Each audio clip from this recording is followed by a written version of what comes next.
Welcome. Welcome back to another video, guys. I'm on good vibes. I'm about to see a friend.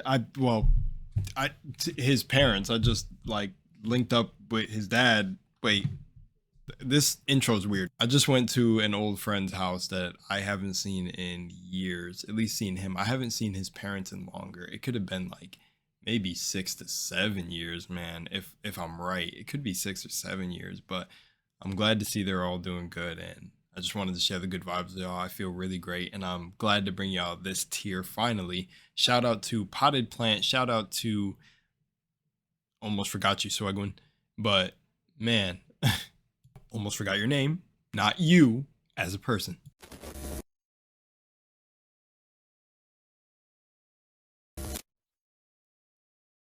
Also, right before we begin, the last thing, sorry, a little bit itchy. Ooh. You know what I thought about? Hopefully I didn't get, nah, not on that hike, nah. I hiked to the friend's house, so yeah, but did I say that in the beginning? I'm just too hyped today, man. Okay. One last thing I wanted to say though is shout out to you, Elephant Man. I always see, this is why I like my, more serious commentary videos when I talk about mindset. But man, anyone out there, like keep your head up. Like keep your head up, man. Like keep your head up. Always keep your head up when you're going through things. Like, sometimes it may feel like you can't adapt or get through certain things, or maybe things are just like you're going through a lot of obstacles, maybe fighting demons, whatever it is. And trust me, coming from someone like me, you can get through anything. You literally can. We are adaptable as hell, and your mind is more powerful than you think. And I think that's the best way I can start the video. Unlock the power of the mind, stay up, and keep your perspective pristine about life. Seriously. Okay, sorry. whole vibe switch, but all right, I wanted to say that because I care about y'all who watch my videos, and I know how life can be, and if my reacting to things, giving my takes and breakdowns on things helps and all that, then I'm living in my purpose. And so don't ever feel, also if anyone's ever out there feeling like they're rushing me for a video or anything, don't feel like that. I got so like I got in my head that I could be able to take a bunch of reaction requests. I was not ready for what happened, man. They just started coming with every video that I released. Some people will comment on videos from like almost 2 years ago, like, hey, check out this video. And I'm like, damn, I don't know if they know how old this video is. And I feel bad because it's like, I'm not even, and some comments get lost too, but there's been so many reaction requests. But there was somebody dope a long time ago that gave me an idea to make an Excel spreadsheet. Yeah, nah. I'm gonna go with the flow, and any videos I catch or any ones that are really demanded, like I'll take a look at maybe. Hey, you object show mofos. I'm sorry, I just really don't want to do BFDI, the battle for or whatever. A lot of fans from the one series told me it doesn't hit the same, and I checked out one episode and it's all right. It's all right. We'll see. I'll still say we'll see because who knows? I could end up changing. But all right, enough yapping. Let's go. All right. Hello and welcome back once again to the massive YouTube Iceberg. Let's go. Last time we finished up tier 5, which was the longest tier of the Iceberg, so tier 6, which will be starting today, and everything after it will get shorter and shorter as we eventually reach the end. Also, as of this video, we're more or less around halfway done. Exciting, right? Now, tier 6 is what the Iceberg calls the researcher tier. As stated on the original image, consume, oh well, he's gonna read it, but okay. These users consume a lot of horror/weird media on the platform, even more than the average enthusiasts, to the point that they know just about everything in most YouTube icebergs. So what that means is that all this shit, everything in tier 5 and above, it probably encompasses just about everything you'd hear about in your standard YouTube iceberg. But, by now you should know that the word massive in the title ain't just there for clickbait. It's also worth mentioning that on my last video, Potaplant left a comment saying that in his opinion, Tier 6 is one of the most disturbing tiers on the Iceberg. So that warning at the beginning with the Yume Nikki sound effect, that's really going to start to come into effect from here on out. Obviously, I won't be showing anything explicit or gruesome, not only because YouTube doesn't like that, but also because it's not really necessary. However, I will be touching on some very dark topics that will most likely make a lot of people uncomfortable. Anyways, if you're okay with all of that, then sit back and enjoy the 6th tier of the massive YouTube Iceberg. Let's go. Let's go. Yeah, let's go. I'm ready. Interview with a cannibal. Wow, we're starting off heavy. Yeah. Interview with a Cannibal is a half-hour-long Vice documentary uploaded in 2012, which is focused around an interview with a Japanese serial killer and cannibal named Issei Sagawa. In 1981, Sagawa was arrested in Paris, France for the killing of Renée Hardevelt, one of his classmates in Sorbonne University.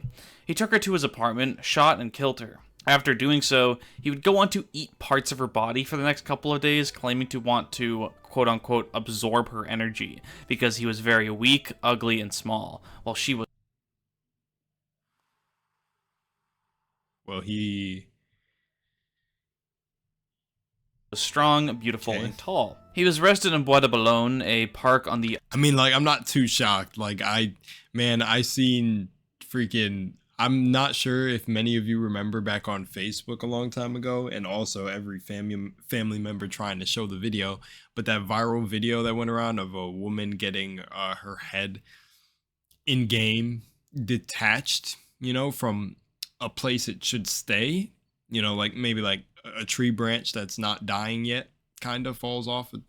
Yeah, like with a very large cutting tool. So I'm not really shocked to see some. I'm just desensitized at this point. The outskirts of Paris, carrying 2 suitcases. During 2 days, he ate his victims several cases, which would later be found to contain the dismembered body of his classmate. However, thanks to an all too convenient legal loophole, and possibly some nepotism courtesy of his wealthy father, who was president of a Japanese company that specialized in water treatment chemicals, Issei was deemed legally insane, leading him to not be incarcerated, but rather held in a mental institution. The French government deported him to Japan, who in turn declared... Wow, bro. It feels uncanny seeing her images and then seeing this motherfucker in a TED Talk right now.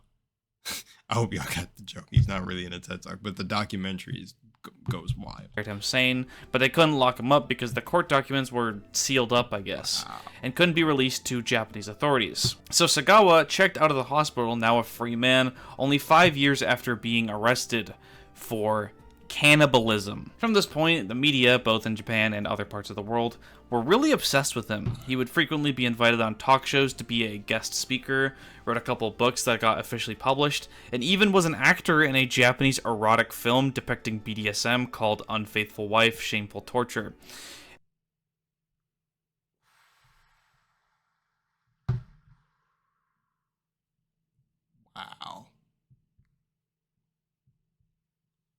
Wow. Like, what do I say, bro? What? Wow. And finally, that leads us back to Vice's interview with a cannibal, where he talks in detail about his life, crimes, and psychological state. The whole thing is quite predictably rather disturbing, as he talks in detail rather emotionlessly and straightforwardly about all the bad things he did. Now, should we be giving money and publicity to a known cannibal and murderer? No. There's no but there. I just don't think we should do that. We're not even My Dark Journal is a YouTube channel that was started in 2010 and is essentially a Slenderman ARG. Centered around a man named Victor who summoned Slenderman in order to bring back his dead wife who was murdered in the Holocaust. You guys need to stop going out and summoning shit before I find y'all. Listen, we don't need any more cryptids and creatures that make appearances in this reality anymore. We need to stop with this. In exchange for loyalty, he then appears to be possessed or brainwashed into doing horrifying actions like murder and stuff like that. Apparently, this channel is part of the rocking back and forth symbolizes possession. The Slenderverse, a term used to describe the several Slenderman ARGs and creepypastas and everything in between, most of which have a connected universe. Victor is It's apparently dope, even a main antagonist in a lot of these, such as the Bone Creek story, Compile Truth, and Osiris Chronicles. Wow. I can't lie, like it's creative, so I can't really dog on it. Ooh, Jesse Slaughter, please. Jesse Slaughter, now known as Damian Leonhardt, was the internet pseudonym of a minor internet celebrity who was the target of a massive cyberbullying and harassment campaign around 2010 when they were only 11 years old. Damn. It started on a site called Sticky Drama, which was once a popular forum to talk about internet celebrities mainly used by teenagers. An anonymous user of the forum posted saying that Davey Vanity, main singer of the music group Blood on the Dance Floor, had manipulated Jesse into a sexual relationship when they were, again, no older than 11 years old. Weirdly enough, the members of the forum were more upset at Jesse. By the way, I'm not laughing at that. It's crazy when you look back at the certain eras we went through. Rather than, you know, the pedophile. Like, does that look still exist, or is that like the early 2000s shit? Jesse would begin angrily. Even look at Sticky Drama, bro. This looks like look at the website. It's crazy, man. It's vintage for sure. I would call this like vintage Barbie, but anyways, this is messed up. Denying the claims, saying that none of them were true, and basically having a meltdown on the forums, which is, you know, a reasonable reaction from an 11-year-old. However, this only served to make them face more bullying on the forums, leading them to make a quite vulgar video on their YouTube channel calling out the haters. This is when the situation caught the attention of anonymous users on 4chan, which is never a good sign. This is when it's time to log off, bro. Like, no, yeah. At this point on, Jesse and their family would be bombarded with doxing, spam emails, prank calls, pizzas delivered to their house, and hell, even hired prostitutes to come to their door. Basically, just any way 4chaners could find to harass them happened. It came to the point that Jesse would upload a teary-eyed video that would soon be hijacked by the father, and he had this to say. Right now, this is from her father. You bunch of lying, no good punks. And I know who it's coming from because I backtraced it. And I know who's emailing and who's doing it. And you've been reported to the cyber police and the state. The cyber police. I've never seen this clip. I'm going to go out on a limb and say this dude did not backtrace it. But damn. Police. Right. So you better write one more thing or screw with my computer again. You'll be arrested. End of conversation from her father. You're right, it's fucking gonna come and beat her ass. And if you come near my daughter, guess what? Consequences will never be the same. My man's spitting. I might take that. Consequences will never be the same. You lying bunch of pricks. Now, this video is... His wife had to tap him. He was about to have a heart attack, bro. All that yelling, man. Probably the reason why most people know about this story. He said don't. Shit like, you done goofed, backtracing to the cyber police, consequences will never be the same. All of which were very... This is the real...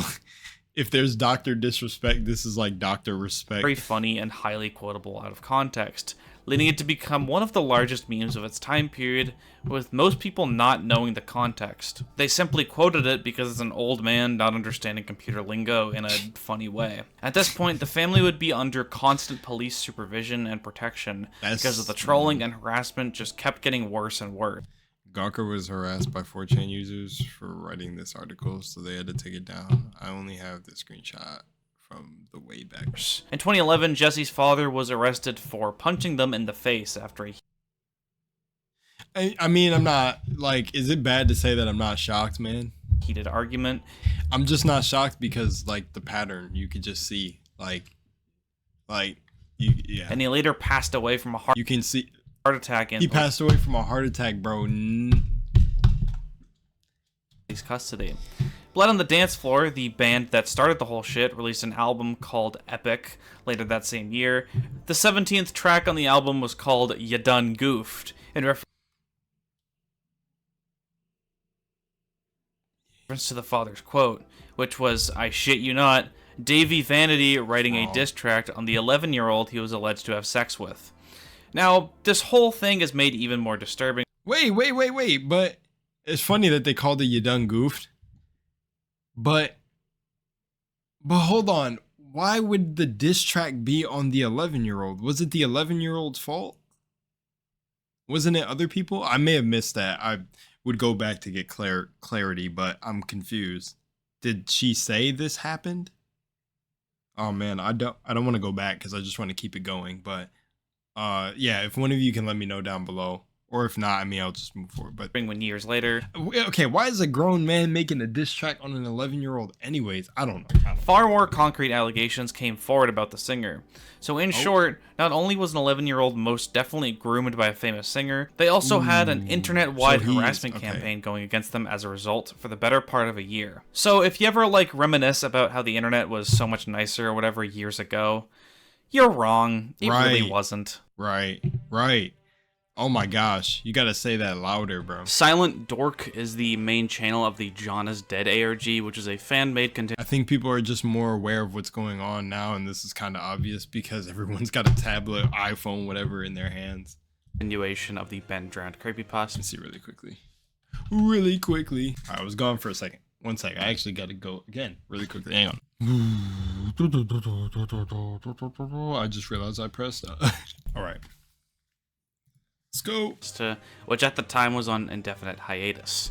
It surrounds a different person named John instead of Bent. Replay it back. Silent Dork is the main channel of the John is Dead ARG, which is a fan-made continuation of the Ben Drowned creepypasta, which at the time was on indefinite hiatus.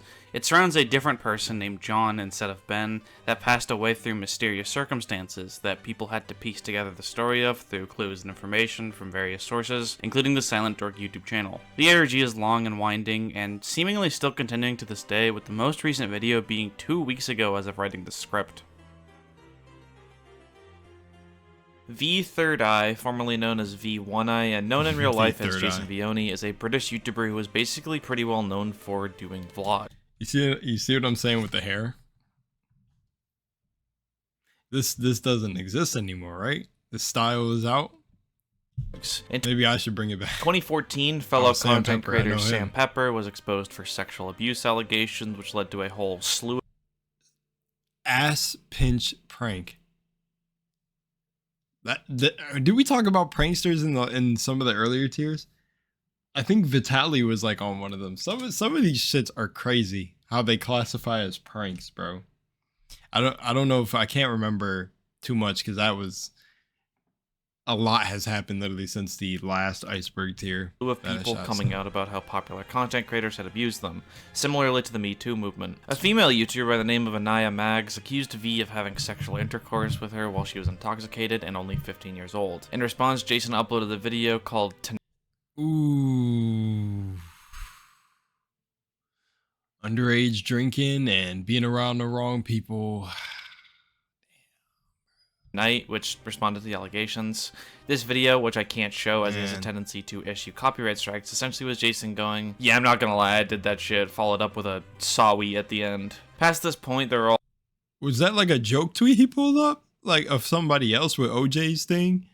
That was crazy. Also a couple other young girls who came forward with their story about Jason, both on YouTube videos, Tumblr posts, and every other social media. You know what's messed up is like, from person to person, this shit can traumatize people in different ways, bro. You could think of, basically. Jason then pretty much evaporated from the I don't like my YouTube landscape and the internet as a whole before coming back in 2017, returning to make videos with the new look and focus towards travel vlogs and psychedelic drugs.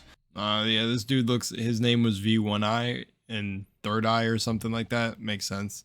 But my man was probably using some of that crystal charm to get girls, man. You know what I'm saying? That he was using some.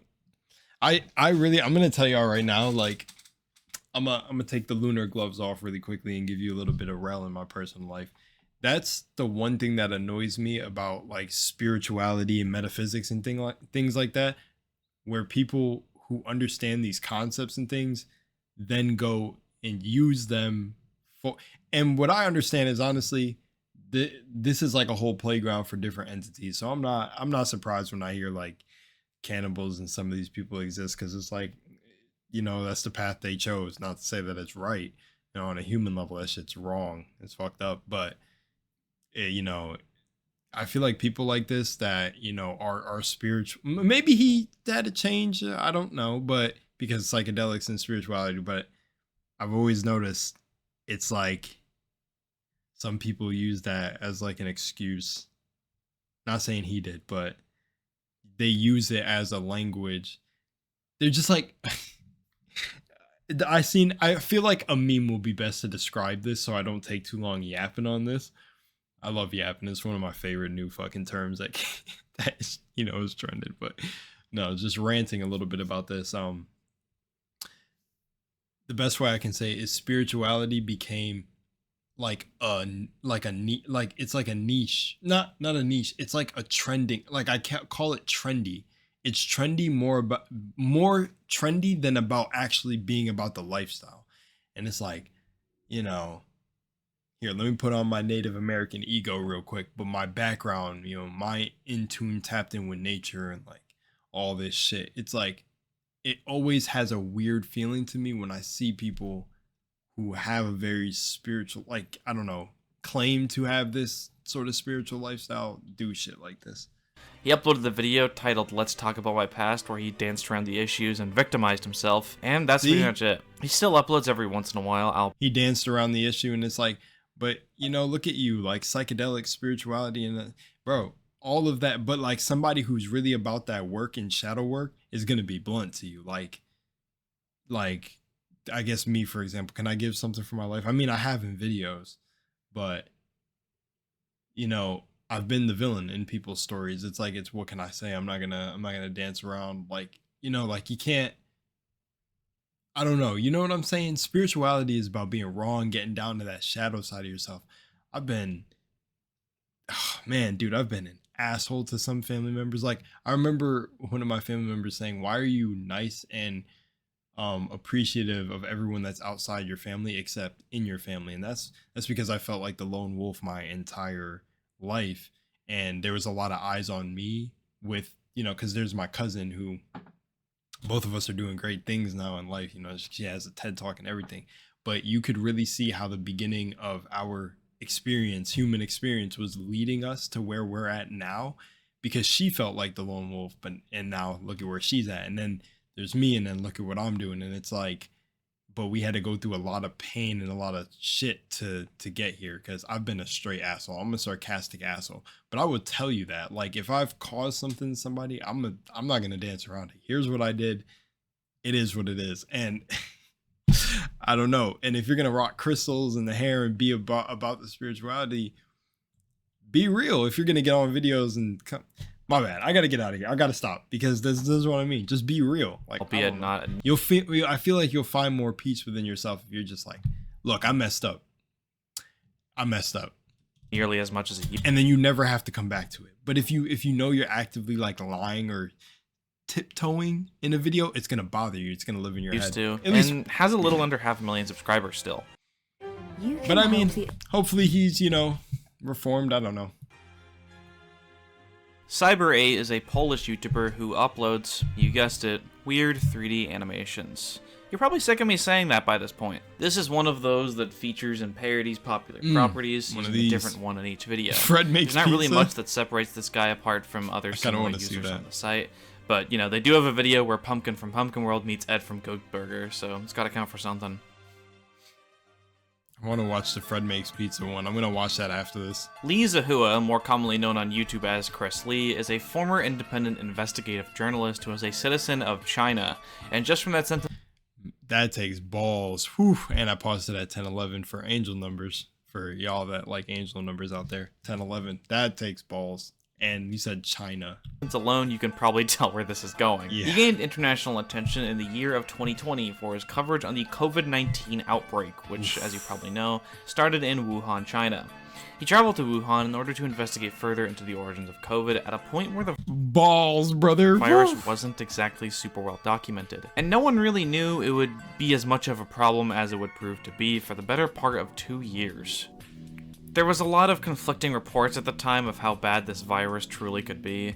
People who are around the same age as me might have recollections of being in school and getting excited because we have 2 weeks of school off. It was awesome, it was like spring break too. Well, thanks to Lee's reporting, we found out that the virus was way worse than the Chinese government was leading on, as they were basically in a state of emergency before it really spread anywhere else, while playing it off like it wasn't a huge deal with the use of censorship. In February of 2020, he would mysteriously disappear after being approached by an unmarked car in Wuhan, with parts of the chase being uploaded to YouTube. After this, he would disappear for 2 months before coming back in April to post a really weird video where he sided with the government on pretty much everything, and that absolutely nothing bad happened to him while in custody. This video had Lee in a much different tone than any of his other videos, and many suspected that he posted it under the threat of violence.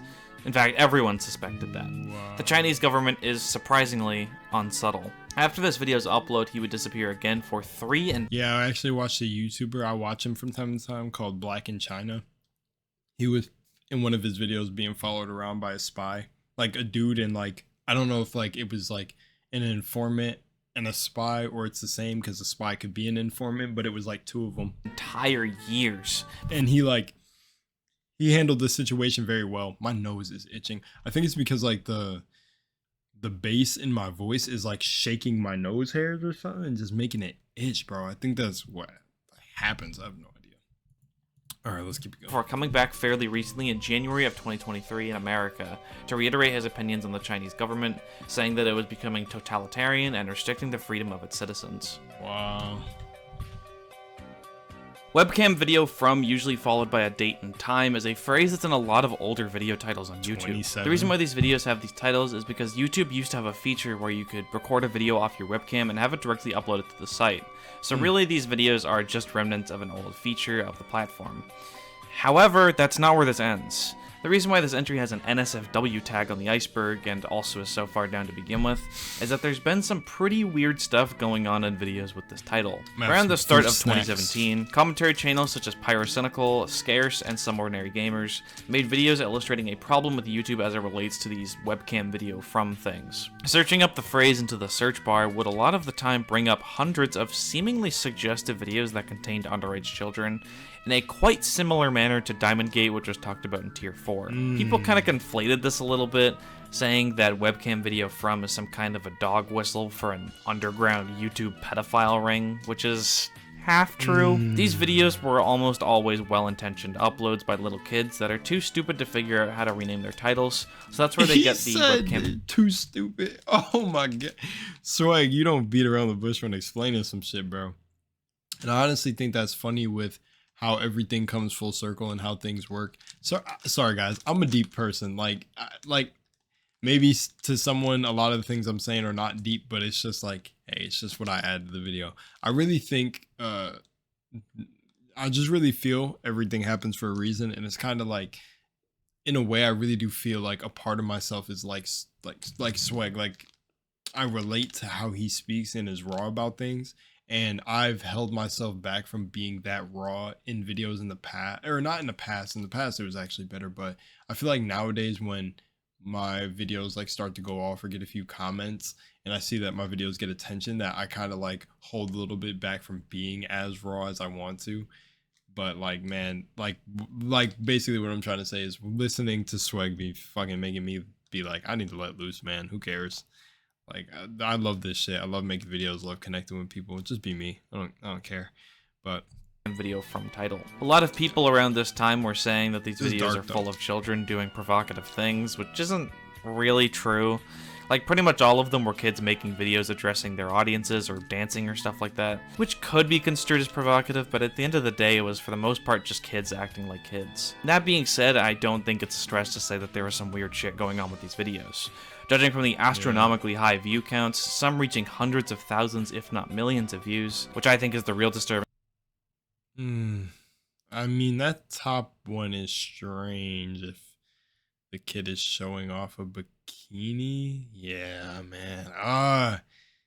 It just makes you like, it's just odd things you can draw conclusions to. Because who's watching these videos? part of all of this. Like, there's no way millions of people are interested in what some kid has to say about Minecraft. Still, Yeah. although I think the whole situation was blown out of proportion a bit, but YouTube has done its best to take down every video like this just to make sure. Hey, good on YouTube. Like I said, you gotta give flowers where you can. It's so weird, bro. Like, I just went on a nature hike because my boy lives really deep in the mountain, and I don't know why in the mountain. I'm saying in the hills. Really deep in the hills, and it's so weird to have it. I've never had a bug spray ad or anything for a while, and I get it right here. AI is coming. The algorithm's listening. They're always listening. Get ready, get strapped. Let's make a community. Let's get together. Let's get our own bunkers. And now I'm on a watch list.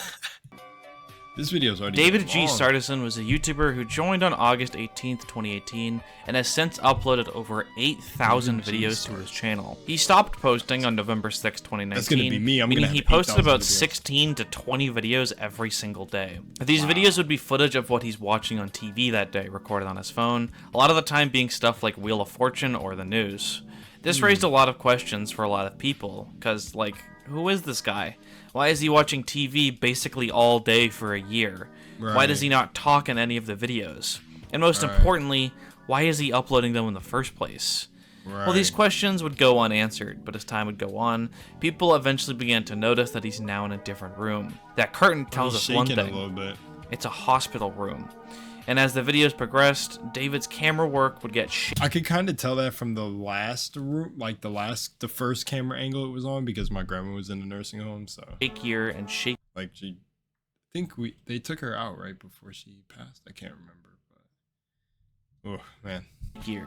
Until eventually. Just let me die in my house or on the street. I don't want to die in a building like this. Just nah. In 2019, he stopped uploading altogether. It was at this point that it was clear what this channel was, and the mystery was solved. David was bedridden for an immense amount of time due to some illness that we're not sure of. He was uploading these videos in order to find some way to pass the time, explaining their ridiculously frequent upload schedule. His sickness most likely got worse and worse until he got transferred to the hospital, and then later, he passed away. This is not just a theory either. I remember they took my grandma out, but then she went to the hospital. Yep. Through a tiny bit of digging, we can find David Glenn Sardison's obituary on Ottawa Citizen, as he passed away at the relatively young age of 53. 53, wow. That's young. TryFG/TryGF is a 4chan ARG/creepypasta that has circulated around the internet in the past couple years. Basically, it started with an anonymous user of 4chan coming on to say he unearthed. I want to ask this. How bad is 4chan? There you guys go crazy. If the weird mystery when you search TryFG or TryGF on YouTube, with the search terms themselves just being a random combination of key mashed letters. Like they, alongside a similar post on Reddit, reportedly saw some very strange things when they looked this up, seeing stuff like, quote, straight up cannibalism, a person surgically attaching the bottom half of a dog to the top half of a cat, maggots crawling out of children's eyes, and people being slaughtered and beheaded. Wow! They also explained that they found a video where someone got brutally murdered and their face chopped off with coordinates in the description of the video. This, coupled with the fact that the video posted seemed a bit too, I don't know, cinematic, basically cemented this whole thing as an ARG. An ARG that is a bit too deep to explain fully in this short amount of time, but it features themes we've talked about before that are very real on YouTube, such as obscure search terms to find weird videos, and Elsagate stuff as well. Go check out Nexpo's video on the subject if you're interested. Wow. Oh, I will. Ioki dancing on the stairs is a strange 14-second long video of this weird creature walking up the stairs and dancing while Lavender Town and some weird text-to-speech noises plays. Now, this creature, played by a person who... Is this like an Asian woman with the makeup on, or is it like just a white woman? Not that it matters, but like, well, I'm not beating that one. Has their arms in their pants. Is, as the title would suggest, an Ioki. A creepypasta / And is this a dummy? And then like that person was like a meme that originates from the Spanish-speaking side of the internet. It's a Spanish. Okay, I don't know. I just felt like it'd be like an appearance is based on Michael Jackson, more specifically a Michael Jackson animatronic created by Thomas Ringstruff in 2009 and showed off on YouTube. Then in 2019, people began using it in... Ioki sounds Japanese, that's why. Creepypasta videos and giving it the name Ioki, which is a misheard interpretation of when he says, "Are you okay?" in Smooth Criminal. And yeah, that basically led to Ioki dancing on the stairs, which had popular use as a meme, as well as definitely being something you'd see on Full Stop Punctuation. Bro, yeah, that became like, it became like a full horror game. Somebody dropped horror games on it, man. And it was like, this creature was like, it was so creepy, bro. See? Talking about horror. Weirdest video you will ever see. Guaranteed. Oh, I know this probably a pretty apt title for the video in question. It's a Japanese video, because, of course, and I don't really know where to start. Yeah, it begins with this guy shitting out a nutsack while squirting fluid out of his elongated nipples, and then a young girl starts swinging a tennis racket in front of him. Then in the next scene, he starts pulling these creatures out of his pants and throwing them to the tennis girl. Then one of them attaches to her arm and starts sucking her blood. They pull it off and reveal this baby man thing, which gets chastised for sucking the blood out of a young girl. And then they squeeze it and some weird fluid comes out. Yeah, Listen, I'm trying my best, man. The video was originally uploaded by a channel called Tears of Jesus in 2010, and is a re-upload of a scene from Funky Forest, The First Contact, which is, you guessed it, another Japanese anthology film, this time being a surrealist comedy one rather than horror. The original upload has since been taken down, but apparently reached millions of views and was even featured on the Fine Bros YouTubers React. Yeah. I know that video. Sadly. The Crow and the Raven is a short film created by Nicholas Ribatino in 2010, Anno Domini Nostri Jesus. Okay, dude. It's animated in a quite eerie style, and according to the description, is an experiment testing how the creator's sketchbook's drawings might look in a moving picture. Now, while the whole thing is a bit dampened due to the use of Microsoft Sam as the voice, it still gives off a pretty unsettling atmosphere, but once again is nothing more than a student film. My husband.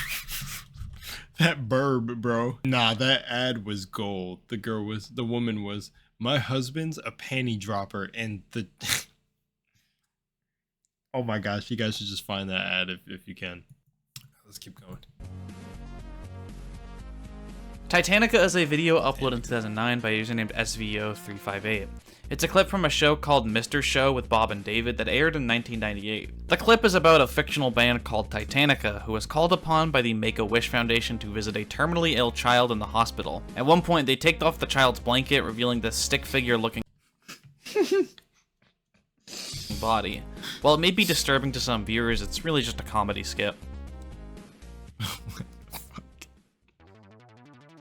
GoAnimate videos? What the fuck was that? Well, it was only a matter of time before we started talking about this. GoAnimate, which is now called Beyond, but I'm not calling it that because it's stupid, is a video creation platform. See what I mean? He's like, I'm not calling it that because it's stupid. That allows users to make amateurish animations using pre-built characters, scenes, and props that have an art style somewhat reminiscent of Family Guy and other adult cartoons like that. Now, GoAnimate was first created for uses like teaching, class projects, marketing, and things of that nature. However, when YouTube users got a hold of it for recreational use, things got a bit out of hand. Very quickly, a culture of GoAnimate videos on YouTube began to form that really feels like it has some familial ties to the closing logo / Granny Fathom people. And you could also compare it to the gacha tubers mentioned in Tier 5, though I'd argue the GoAnimate people are much, much weirder. This strange subculture quickly hyperfixated on one scenario that was ridiculously prevalent: grounded videos. Now, you might be thinking, grounded videos? Like, when you do something wrong and your parents tell you you're grounded?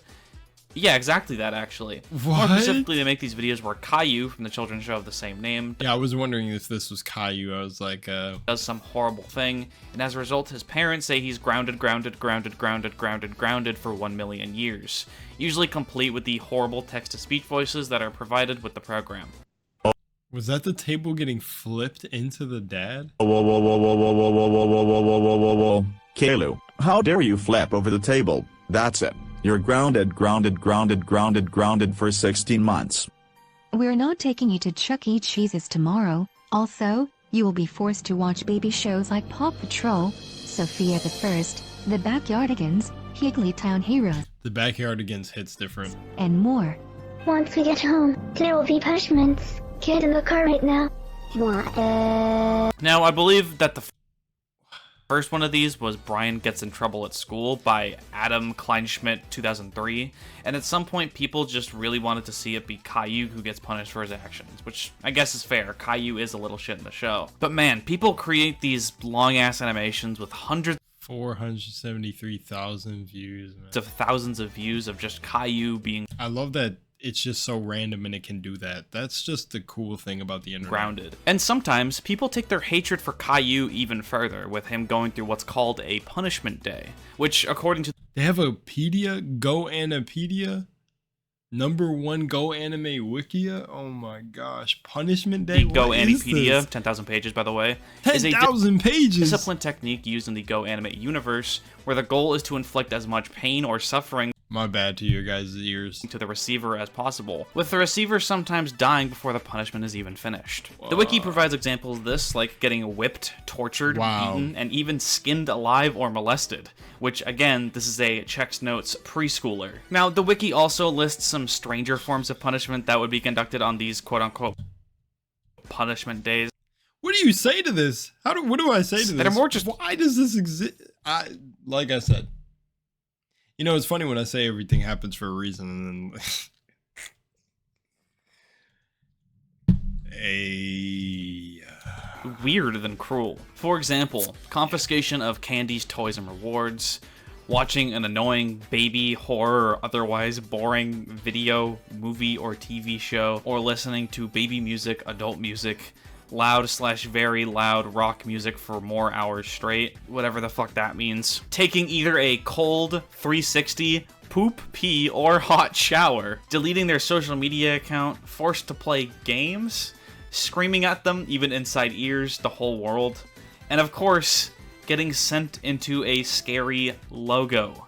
Because everything needs to come back to fucking logos. Now, we don't really know who makes these videos or why, but I have a hunch it's little kids, because I don't really know who else would be putting Skinned Alive on the same list Are they making him dance, or is he throwing a tantrum? as having your candy What is going and on? toys taken away. But either way, these videos feel like a strong affront to God, and anyone with that level of cruelty in their heart for a 4-year-old on a children's cartoon needs to, like, see someone. Also, something that I'd like to mention that I didn't know where else to fit in this entry is GoAnimate the movie, which is, again, according to the GoAnimepedia, What is the Adventure Time like thing doing there though? What? You guys see that? What is... a animated film that released in 2013 and grossed $613 million at the This box isn't office, real. becoming the second highest grossing animated film of 2006. I can't even get their story straight. Now you look at this fake movie with massively spread false information, and you might be reminded of another fake movie with massively spread false information on this Iceberg, that even has the exact same Greeny format of Fam. poster that they stole from the South Park movie. Well, I should correct myself. These aren't fake movies, you can definitely watch them. But they're both very similar in that they're nigh unintelligible, and definitely did not make millions of dollars at the box office, or was even at the box office in general. Okay, hi. I'm recording this during editing, but it's recently come to my attention that the GoAnimate movie and the Greeny Fathom movie are, like, the exact same movie. Like every line of dialogue and like scene is the exact same between each movie. You can there's a video by this person Evelyn Middleton that you can check out. And yeah, it's literally the exact same movie. So which came first? Nobody knows. Everybody's arguing in the comment section because the fucking wikis keep posting the wrong dates.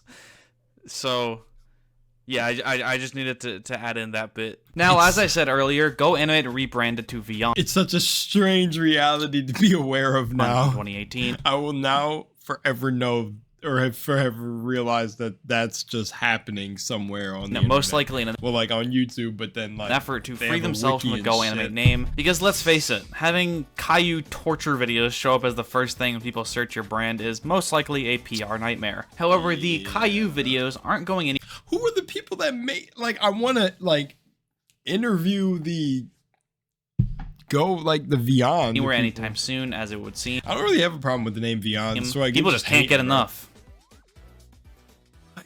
What in the hell, bro? This thing can hold up to 1,100 pounds. The Big Fig mattress is... Nah, bro. I'm not even gonna go. I'm sorry. We're just gonna get no, bro. Otaco Studio, headed by a guy named Andre Tucker, was a former animation YouTuber who also did NSFW art on the side, posted on his Twitter. He was also well known for his webcomic project, Panty and Stocking Season 2. Panty and Stocking. Oh, I've seen the characters before, but yeah. Which is a fan continuation of the popular anime series that ended on a cliffhanger. However, it's called a studio because Andre didn't actually draw that much, instead running the channel like a, well, studio, hiring artists to do work for money. This was a pretty controversial move, as a lot of former members of the studio would expose Andre for labor exploitation, with one artist coming forward saying that he would harass her constantly and didn't give credit for her work, which makes two labor exploiters named Andre that run popular YouTube channels on this Iceberg. He had a very strong conviction that he didn't have to credit any of the artists he hired to make porn for him, and it's more of a courtesy than anything. Now, initially, people maybe thought that it was because Andre had a huge ego and wanted people to assume that he made that art, which is definitely a part of it, but a larger part is that pretty much everyone he hired was under the age of 18, drawing porn of characters that are under the age of 18, for a guy who's in his mid-20s. In fact, he would sometimes even have his quote-unquote workers take images of themselves and pose for him in the defense that it was for reference. But hey, lolicon isn't pedophilia, right? He would also sometimes pose as a character named Riley Rileyson, an 18-year-old girl, which he would use to get nudes. There was so much horrible shit going on with Andre. He's like the final boss of greasy Twitter artists, and the only reason more people didn't know is that he often threatened legal action and DMCA takedowns against those who would make videos about him, which is definitely something an innocent person would do in the situation, right? Well, innocent is what Andre would prove to not be. As if this person couldn't get even more comically evil, on April 25th, 2019, Andre found an online ad posted by two men named Tony Davis and Arthur Gilder, where they were offering a 12-year-old runaway Oh, so this picture was him as a mugshot. I couldn't even recognize it. girl up for prostitution. And of course, Andre, being the sex pest that he was, took up the offer and, well, got arrested in Beaumont, Texas for sex trafficking. I would say I'm surprised that's where the story went, but I'm really not. The Otaku Studio social medias were all pretty much wiped by former collaborators, or rather victims, after this news, and as it stands, he's currently rotting away in prison.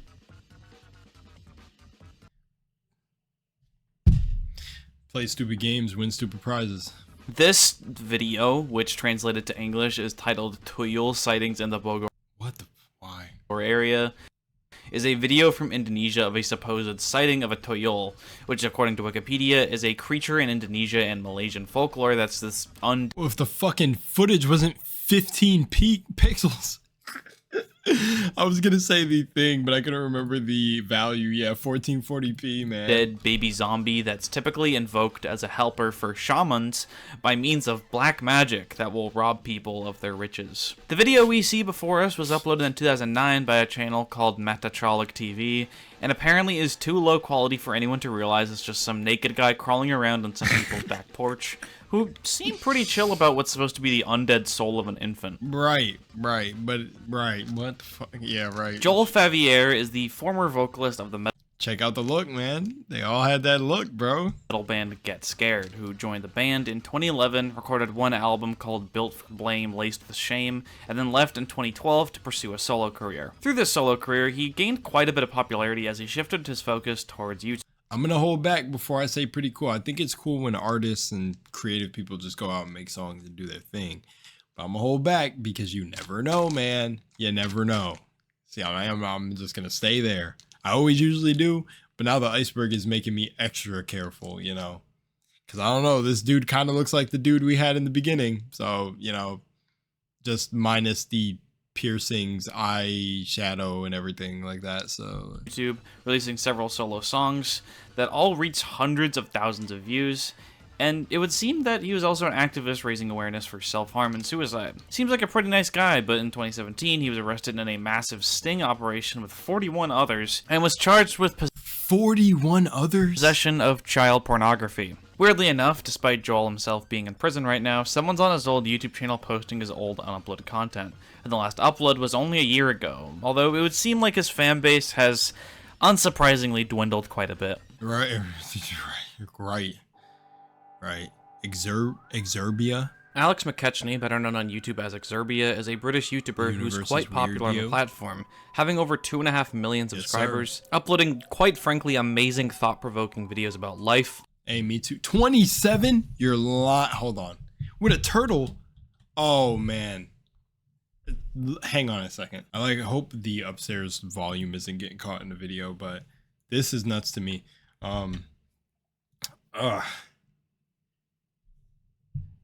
Wow, I have a pal who sees the number 27 all over the place. And ever since I met her, we see 27s all over. And what is so crazy is a friend that I linked up with, or like that I'm going to link up with soon, an old friend. I was shocked. But see, these are the synchronicities in reality. To literally see that his house number is 27. And a nickname for me in middle school, which this shit was so annoying, but apparently I looked like a cute turtle, but they would call me Jarrell the Turtle, and that was actually one of my first YouTube names. I don't know if my channel even still exists, but there's a turtle on the one with 27, bro. That cannot be a freaking accident. I might have to make a separate recording real quick for a video about synchronicities really quickly, because that's freaking insane. All right. That's crazy. Philosophy, so artificial crazy. Intelligence, the future of humanity, human consciousness, and stuff like that, in a very personal and charming way. It's not the primary thing of my content, but not hard to understand why he has such a large following. However, there's a particular part of his life that for some reason I'd imagine most people who watch his content are completely ignorant. Is it about of. to go dark? In fact, I actually considered myself a fan of his content before researching for this series. However, something came to light in 2021 that forever changed the way I look at his content. In 2016, Exurbia was a smaller YouTuber with only around 2,500 subscribers. It was at this time that he got into contact with a fellow content creator who made content somewhat similar to him named Pike Roloffs. Immediately, he lied to her about working for the Large Hadron Collider in Switzerland. It was through this false prestige that he would convince her to participate in experiment. CERN, bro. I had one of my viewers, I call him my boy Ant, tell me to look into CERN and look at CERN and the whole thing with the Shiva. They received Shiva. I could go off. A. Now, what is Experiment A? Well, I'm kind of having a hard time learning what it all means, but I'll try to break it down as simply as possible in order for both you and I to understand. Experiment A is a pseudoscientific experiment that Alex came up with. Why lie about that? Based on the idea of synchronicity, a psychological concept that exists basically when, for example, you hear about something for the first time, maybe a song, and then it starts to feel like it's everywhere as you begin to notice it more and more. And basically, Alex abused and orchestrated this idea of synchronicity to gaslight Pike in a manner that's quite similar to how historically... Alright, I'm gonna rant. I'm gonna let it play out. I'm gonna rant, and that's gonna be the end of the video. So we're getting two metaphysical spiritual guys in here. Alright. Alright. Alright. Cult leaders would control their population. This drove Pike to extreme bouts of depression, panic attacks, and even suicidal thoughts, which Alex only encouraged in the name of science. I swear, it sounds like some fucking supervillain type shit. I gotta say this right now. During this experiment, Alex allegedly sexually assaulted Pike, leading her to be hospitalized, and while she was in the hospital, kept talking to her about death and the experiment and synchronicities and stuff like that. Whenever she tried going to the police about her situation, it took them a while to take her seriously, as she was a psychiatric patient as a result of the very thing she was reporting. This is actually a huge media controversy in Bulgaria, the country they were staying in at the time. Alex apparently used a subreddit r/Exurbia to push false narratives about the situation, and was even kicked off the moderation team for his own subreddit. Nowadays, Alex doesn't even seem to acknowledge the allegations, and his viewers are for the most part none the wiser, with his following up 1,000-fold since the experiment started. What I said was just a fairly abridged version of Bullet Berry's The Exurbia Criminal Case Explained, so go watch that if you want to be more informed about the case. And there we go, 30 minutes. We're gonna stop there and split it in half, and I'm gonna rant about Exurbia really quickly. Now, I don't particularly talk about creators and blah blah blah. I keep it. I try to stay in my lane. When it comes to spiritual things, whatever particle collide, I'll say one thing. For the respect of this, and for the respect of our universe and figuring out what it is, I understand that someone's got to go out and play certain roles and do what they do, right? Because if everyone was the same or everyone thought how I thought, you know, it wouldn't be a human experience where we're all different. So I understand. But damn, man, like I cannot ignore the fact that some of this stuff goes too far. Now, what I will tell you is I can't like confirm the theory and be like, oh yeah, synchronicity exists. There's a lot of things with quantum physics that are coming out and proving a lot of the things that I've talked about in the past. And honestly, to me, it's just normal. It's just life. It's what we are. You know, we're in a quantum realm. It's, you know, subatomic particles and all that and manifestation. I don't want to throw all that around, but when I'm throwing that around to is I've have a lot of experiences in my life that just no one can deny is straight synchronicity and is wild as hell. And it exists, and people who usually get around me or interact with me end up seeing it too. I don't even got to convince people. And that's the number one thing I'm going to say without saying too much about this guy is if somebody knows what they're talking about and has the experience, that's why I say experiential knowledge is, I say experiential, I make up a word. I don't know if that's a real word, but if they have the experiences to back it and people that were witnesses in there, like in my videos, and have seen the crazy shit that, you know, like they don't got to convince you. Like, first of all, like that's when it comes to this spiritual shit and this shit anyways. There doesn't like, you don't, when somebody feels truth or feels when someone is really speaking from their heart, you feel that it's a frequency. So I feel bad for, you know, women and girls like Pi, because it's like, damn, bro, it's like, I don't know if there's like, yeah, from everything presented right here, I don't even know if there's stuff from her side that maybe, you know, like, I don't know the full story. So I can't say anything, but based on how this seems, I got to speak on that behalf. Like, that's sad to me. Like, if you know your shit, you don't have to convince anyone. Like, okay, let's talk about energy for a second. So the Bible, it's not going to get religious too much. I'm not even religious anyways, but there was a passage I heard a YouTuber talk about before where he said like, or maybe it was like he was saying it from a preacher or whatever who said this as a quote. But if you pull a gun on your brother, the energy that committed the action already pulled the gun in the trigger before the gun was even pulled. So this whole idea of cause and effect again.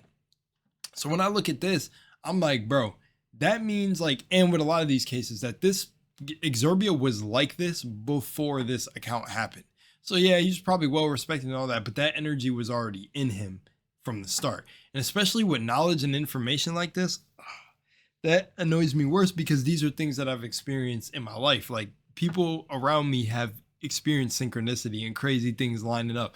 Like, I'll tell my mom some crazy shit, and then she'll take out her phone and she was like, yo, it's 11:11 when you said that, like right there. And I'd be like, yo, synchronicity, bro. And I don't have to, if it's you, you don't have to convince people. That's why I don't care who believes or doesn't believe me. Who gives a shit? Like, all right, go live your life. But the fact that he intentionally had this intent from the beginning, like, that's what you need to read about people. That was his intent. It's just like this energy was in him before the gun was pulled. That's the reference I'm saying. So that's just, man, people who like get into this stuff, man, and realize that morals and stuff are, yeah, constructs, but they exist for very understandable reasons to like not harm your brother, not like, you know, intrude. And even what religion and stuff stands for is like to have people kind of not go out and do certain things like this in a way, you know what I'm saying? Like put the, you know, like the codes, like the commandments and stuff and things like that. It's like, it's just crazy. I don't know. Let me not rant. Let me stop. But it's always people in this field. That's what I'm telling you, bro. Like, of course, philosophy. It's those people, man. That's why being someone who talks about this stuff, I'm glad that I've had a lot of experiences with people where I can deem 100% and say it here and put my foot down. Not that I'm trying to prove myself for anyone.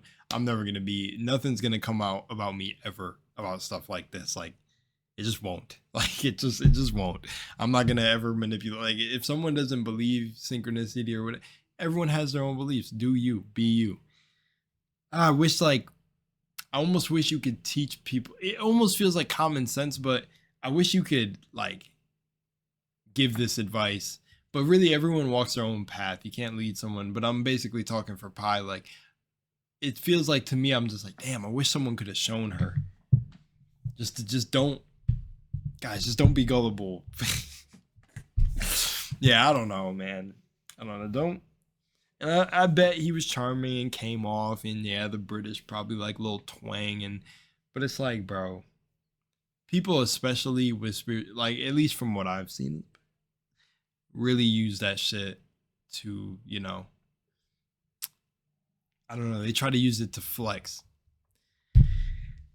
I'm done with my rant. I didn't really personally feel any type of way. It's just like, bro, I have a lot to say about it because I always see a lot of trendy spirituality, and not to say that it's all not for a greater, bigger picture, but it's just, it's still one of those most big annoyances to me to see when, like, because I can see, I can tell when I meet someone who, you know, like where they may be at on their journey and how they handle something you tell them.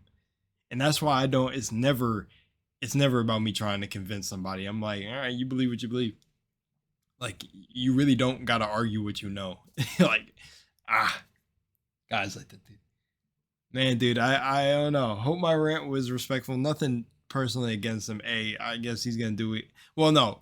Yeah, like, I don't have any personal, like, I want to hurt this guy or anything like that. But just, like, just know that's kind of shit. On a human level, that's a shitty thing to do, man. Like, I think that, man, I live by that. Be who you want to be as long as you don't step on anyone's path, no matter amount of fucking research, quantum physics, what your fucking field is, this, YouTuber, architect, chef, whatever. Let people be them. You be you. Don't step on other people's paths. But obviously, there are going to be the ones that step. There's going to be the steppers. But I don't know. To create a better world, more people got to get down with that. All right, I'm out. I'm done. Man, dude.